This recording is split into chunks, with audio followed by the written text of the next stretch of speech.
Bismillahirrahmanirrahim. Assalamualaikum warahmatullahi wabarakatuh.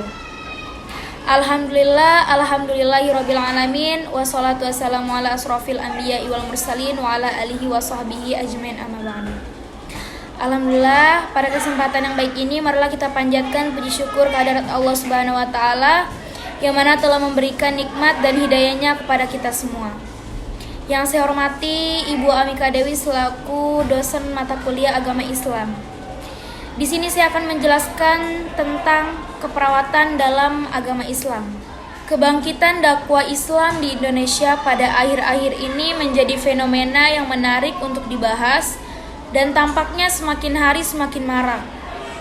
Hal itu dapat dilihat dengan banyaknya kajian-kajian untuk mencari atau menghidupkan kembali nilai-nilai Islam dalam sebuah bidang kehidupan, sosial, ekonomi, politik, hukum, budaya, kesehatan, termaksud keperawatan yang merupakan bagian integral di bidang kesehatan. Sebagai anggota komunitas profesi perawat, kelompok kerja keperawatan Islam merasa terpanggil untuk mengembangkan keperawatan Islam di Indonesia. Hal ini didasari pada keyakinan bahwa umat Islam di negeri ini harus mendapatkan pelayanan atau asuhan keperawatan berkualitas sesuai dengan keimanannya sebagai seorang muslim, sehingga mendapatkan kepuasan umat akan dapat dicapai apabila pelayanan atau asuhan yang diterimanya dapat menyentuh fitrahnya sebagai manusia. Nilai-nilai Islam secara universal sangat tepat diintegrasikan dalam asuhan keperawatan. Agar dapat memperhatikan fitrah manusia dalam hal ini, klien sebagai penerima asuhan melalui pengembangan asuhan keperawatan yang Islami yang merupakan inti dari keperawatan Islam. Keperawatan Islam digali nilai-nilai agama Islam dalam keperawatan dari sumber yang merupakan keyakinan umat Islam, yaitu Al-Quran dan hadis. Karena nilai-nilai Islam adalah universal, maka untuk dapat mengembangkan keperawatan yang Islami harus dimulai pada tataran falsafah atau keyakinan yang paling tinggi dalam profesi keperawatan, yaitu paradigma keperawatan Islam. Paradigma keperawatan Islam adalah fenomena sentral atau cara pandang profesi keperawatan yang mendasari profesi keperawatan. Maka paradigma keperawatan Islam adalah sebagai acuan seluruh komunitas keperawatan Islam di Indonesia, baik dalam pelayanan kesehatan maupun penyelenggaraan pendidikan keperawatan Islam. A'udzubillahi minasyaitonirrajim. Bismillahirrahmanirrahim. Sal birra tullu wujuhakum qibalal masyriqi wal maghribi walakinnal birra man amana billahi wal yawmil akhir wal malaikati wal kitabi wan nabiyyin wa atal mala ala hubbihi dzawil qurba wal yatama wal masakin wa banas sabil was-sa'ilina wa fa'ir raqab wa qamas salata wa atuz zakah wal mufuna bi'adhihim idza ahadu was-sabirina fil ba'sa'i wad-dharra'i wa hinal ba's ulaika alladzina shadaqu wa ulaika humul muttaqun. Yang artinya, bukanlah menghadapkan wajahmu ke arah timur dan barat itu suatu kebajikan, akan tetapi sesungguhnya kebajikan itu ialah barang siapa beriman kepada Allah, hari kemudian, malaikat-malaikat, kitab-kitab, nabi-nabi, dan memberikan harta yang dicintainya kepada kerabatnya, anak-anak yatim, orang-orang miskin, musyafir, dan orang-orang yang meminta-minta. Dan hamba sahaya mendirikan sholat dan mengeluarkan zakat, dan orang-orang yang menepati janji apabila janji, dan orang-orang yang sabar dalam kesempitan, penderitaan, dan dalam peperangan, Mereka itulah orang-orang yang bertakwa.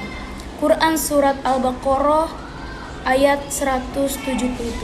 Manusia di dalam Al-Quran diistilahkan antara lain dengan sebutan Al-Bashar. Allah menjelaskan dalam ayat-ayat Quran Surat Syad 70, Quran Surat Al-Anbiya. Makna Al-Bashar adalah gambar manusia yang diciptakan dari tanah dan secara materi yang dapat dilihat, memakan sesuatu, mendengar, berjalan, dan berusaha untuk memenuhi kebutuhannya. Komponen manusia sebagai salah satu makhluk ciptaan Allah terdiri atas beberapa komponen yang meliputi jasad atau fisik, ruh, dan nafs atau jiwa. Komponen fisik adalah komponen jasad atau bentuk yang dapat makan dan minum, berjalan, mendengar, melihat, dan berusaha untuk memenuhi kebutuhan hidupnya seperti yang dijelaskan oleh beberapa ayat dalam Al-Quran. Yang artinya, maka apabila telah kusempurnakan kejadiannya dan kutiupkan kepadanya ruh, maka hendaklah kamu tunduk dengan bersujud. Nafs atau jiwa, Allah berfirman dalam Al-Quran, yaitu orang-orang yang beriman dan hati mereka menjadi tentram dengan mengingat Allah. Ingatlah, hanya dengan mengingat Allah hati menjadi tentram. Quran Surat Ar-Ra'd ayat 28. Manusia juga dapat diterangkan dalam siklus kehidupannya melalui proses reproduksi hingga regenerasi yang meliputi fase pernikahan, kehamilan, kelahiran, nifas, tumbuh kembang, dan kematian. Dari uraian di atas tentang manusia sebagai khalifah dan hamba Allah, maka manusia dalam aspek keperawatan dapat ditinjau dari dua sudut pandang, yaitu manusia sebagai perawat dan manusia sebagai klien.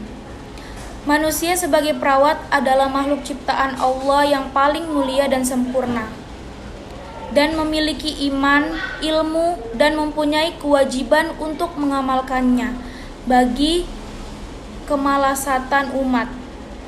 Manusia sebagai klien yang menjadi fokus pelayanan keperawatan pada dasarnya adalah makhluk yang berpotensi secara aktif menjadikan dirinya sebagai manusia yang sempurna, sebagaimana firman Allah, A'udzu billahi minasyaitonir rajim. Bismillahirrahmanirrahim. Lika bi anna Allah lam yakum ghairan ni'matan 'ama 'ala qaumin hatta yughayyiru ma bi anfusihim wa annallaha sami'un alim. Yang artinya, yang demikian siksaan itu adalah karena sesungguhnya Allah sekali-kali tidak akan merubah suatu nikmat yang telah dianugerahkannya kepada suatu kaum, hingga kaum itu merubah apa yang ada pada diri mereka sendiri. Dan sesungguhnya Allah Maha mendengar lagi Maha mengetahui. Quran Surat Al-Anfal ayat 53. Tentang kelahiran, nifas, tumbuh kembang, yaitu Quran Surat Luqman ayat 14. A'udzu billahi minasyaitonir rajim. Bismillahirrahmanirrahim.